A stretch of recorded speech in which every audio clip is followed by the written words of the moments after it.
今日又再次打卡5星級嘅東方賓館。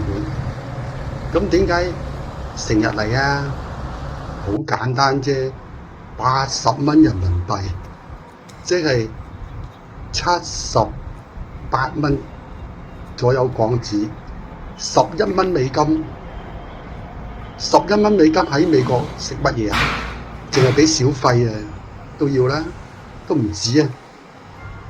喺香港78蚊港紙食碗雲吞麵左右啦，但係我喺呢度坐定定嘆住5星級嘅服務，享受佢5星級嘅出品，點解唔成日過嚟嘆下個早餐呢？幾大都嚟啦！真係好抵食，好好食啊！環境又超級好，所以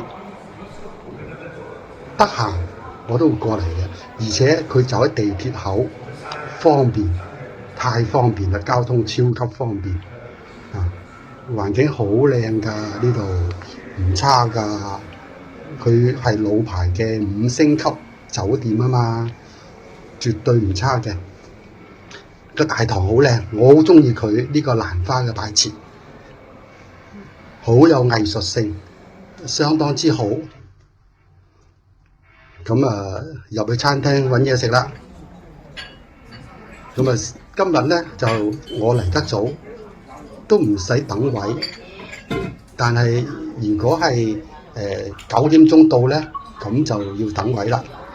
我係早上7點半鐘左右就到啦，係啦，食個粥梗嘅咧，係啦，燒賣咧，蝦餃咧，好好食嘅叉燒酥啦，哇！呢啲都係超級好食嘅。好啦，我要嘆啦，係咁啦，拜拜。